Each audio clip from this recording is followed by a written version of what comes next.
बचाओ। अरे कोई तो आकर मुझे और मेरे गर्भ में पल रहे बच्चे को इस आग में स्वाहा होने से बचाओ, कोई है। रुद्रपुर गांव में बंसी नाम का एक गरीब मोची रहता था। वो बाजार में सड़क के किनारे बैठकर जूते बनाने का काम किया करता था। एक दिन उसकी बेटी सुधा उसके लिए खाना लेकर आई। बापू, आपके लिए खाना लाई हूँ। आज तो तू बहुत जल्दी खाना ले आई, थोड़ी देर और करके नहीं ला सकती थी? गुस्सा न करो बापू, घर का काम करते करते देर हो गई तो मैं क्या करती। बंसी ये कह ही रहा होता है कि तभी वहाँ नवीन आ जाता है। नवीन का पास ही कपड़े का एक बड़ा शोरूम है और वो बहुत ही भला लड़का होता है। सुधा की सादगी और खूबसूरती को देखकर नवीन बहुत प्रभावित होता है। अरे काका, ये लड़की कौन है? मेरी बेटी सुधा है नवीन बाबू, और बेटी सुधा ये नवीन बाबू हैं। इनकी कपड़े की बहुत बड़ी दुकान है। नमस्कार नवीन बाबू। नमस्कार। नवीन मन ही मन सोचता है, अगर सुधा मेरी जिंदगी में आ जाए तो कितना अच्छा हो। इसे अच्छा घर और मुझे सुंदर और सादगी पसंद पत्नी मिल जाएगी। यही सोचकर नवीन ने बंसी से इस बारे में बातचीत की और अपने घर वालों की सहमति के बिना ही सुधा से शादी करके अपने घर ले आया। माँ, ये सुधा है, मैंने इससे शादी कर ली है। वाह बेटा, माँ को खबर तक नहीं और बेटा शादी करके दुल्हन को घर ले आया। तुम सुधा से शादी करने को मना न कर दो, बस इसी डर से नहीं बताया माँ। बहू को बहू ही क्यों समझ रही हो माँ? हम इसे घर की नौकरानी का दर्जा भी तो दे सकते हैं, इसीलिए भैया को नाराज मत करो और सुधा को अपनी बहू स्वीकार कर लो। ठीक है, मैं यही करती हूँ। तनु के समझाने पर रजनी सुधा को हंसकर अपनी बहू स्वीकार कर लेती है। और फिर क्यों री महारानी, तुम तो सेज पर आ बैठी, घर का काम कौन करेगा? तेरा बाप। सब काम करके ही बैठी हूँ माँ जी। क्यों झूठ बोलती हो भाभी? अभी तक बर्तन और कपड़े धोने का काम तो यूं ही पड़ा है। ये सुनकर सुधा कहती है, आपने तो मुझे घर की नौकरानी बना दिया है माँ जी। ये तो तुझे मेरे बेटे से शादी करते वक्त सोचना था ना। झुग्गी की पैदाइश को महलों की रानी कैसे बना दूं? चल उठकर काम पर लग जा। कुछ ही दिन बाद सुधा गर्भवती हो जाती है और नवीन ये खबर सुनकर फूला नहीं समाता। ये तो बहुत अच्छी खबर सुनाई तुमने सुधा। माँ और बहन को भी बताता हूँ, ये सुनकर वो भी गदगद हो जाएंगी। नहीं, आप उन्हें अभी कुछ मत बताना। कुछ दिन बाद मैं खुद ही उन्हें सरप्राइज दूंगी। लो माँ, गई भैंस पानी में, भाभी गर्भवती हो गई है। अब तो घर का सारा काम हमें ही करना पड़ेगा। तो चिंता मत कर, झोपड़पट्टी वाली काम वाली बाई ही बनेगी।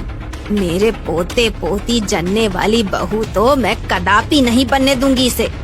सुधा के गर्भवती होने की खबर सुनते ही रजनी ने उसे और अधिक सताना शुरू कर दिया। एक दिन वो सुधा को मंदिर लेकर गई। आप मुझे यहाँ क्यों लेकर आई हैं माँ जी? वो शिवलिंग देख रही है ना? जा, इस तालाब से जल के पूरे 101 लोटे भरकर शिवलिंग को नहला। हमारे खानदान की हर बहू को ये रस्म पूरी करनी होती है और तू भी इसे पूरा करेगी, समझी? सुधा सास की बात को मोड़ने का साहस न कर सकी और उसने चुपचाप तालाब से लोटे में जल भरकर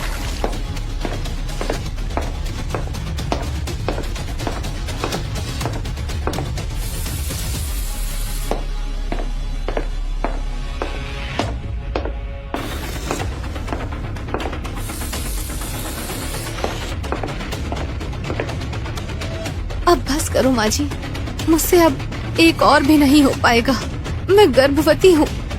मुझे पता है तू गर्भवती है, इसीलिए तो तुझे यहाँ लाई हूँ। ये तेरे लिए वैसा ही सरप्राइज है जैसा तू हमें देने वाली थी। 50 पूरा हो चुका है, चल उठ, 51 बार और कर। क्यों?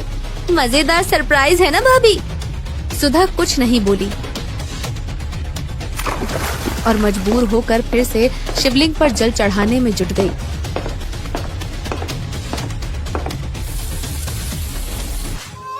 हे भोलेनाथ, मेरी और मेरे बच्चे की रक्षा करना। मेरी सास और ननद शायद मेरे बच्चे की सलामती नहीं चाहती हैं। देखना, आज के बाद ये सरप्राइज देने के काबिल ही नहीं रहेगी। मुझे ये बच्चे जन्ने वाली बहू नहीं बल्कि घर की नौकरानी बनाकर रखनी है, नौकरानी। तुमने कमाल की चाल चली है माँ, काम भी हो जाएगा और हम पर इल्जाम भी नहीं आएगा। समय बीतता जाता है और फिर नवीन को कुछ दिनों के लिए घर से बाहर जाना पड़ जाता है। आज देखती हूँ कि कैसे बचेगी। एक बार इस तेल वाले फर्श पर फिसली तो समझो गई काम से। और इससे भी काम न बना तो फिर अगला प्लान फुल एक्शन प्लान होगा। सुधा के गर्भ को बर्बाद करने का रजनी का ये प्लान भी फेल हो गया। वो तेल वाले फर्श पर फिसली जरूर, मगर सिर में थोड़ी चोट आने के सिवा उसका कुछ न बिगड़ा। ना जाने ये दोनों माँ बेटी मेरे बच्चे के साथ क्या अनर्थ करके छोड़ेंगी। अब तो हद ही हो गई इनके जुल्मों की। नवीन के वापस आते ही उन्हें सब कुछ बता दूंगी। सुधा ये सब कह ही रही होती है कि तभी वहाँ रजनी और तनु आ जाती हैं। अच्छा, नवीन को बताएगी तू? पर बताएगी तो तब ना जब तू बताने के लिए यहाँ होगी। चल तनु बेटी, इसके हाथ पैर बांधना शुरू कर। दोनों रजनी और तनु जबरन उसके हाथ पैर को रस्सी से बांधकर जंगल में ले जाती हैं और वहाँ एक पेड़ से बांधकर उसके आसपास आग जला देती हैं।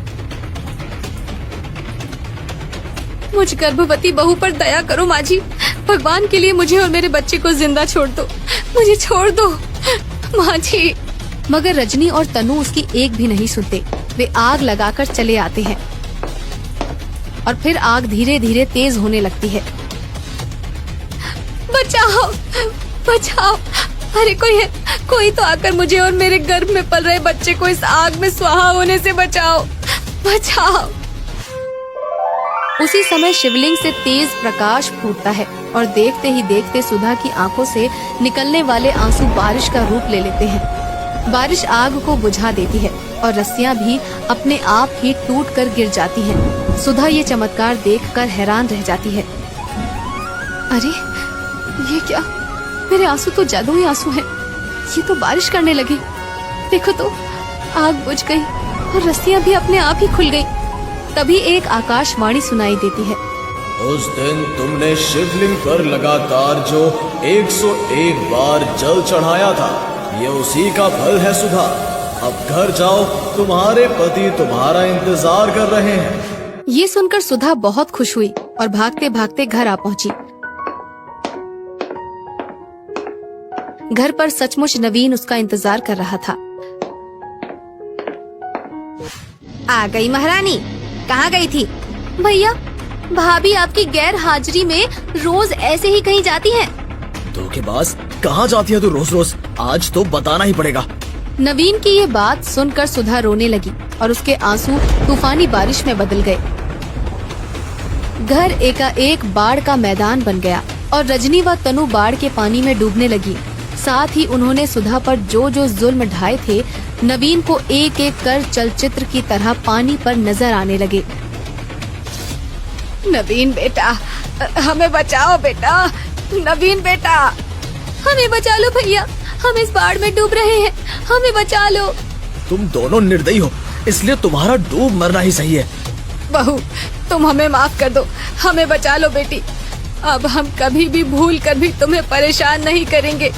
भाभी, दया करो हम पर। उनकी ये दशा देखकर सुधा को उन पर तरस आ जाता है।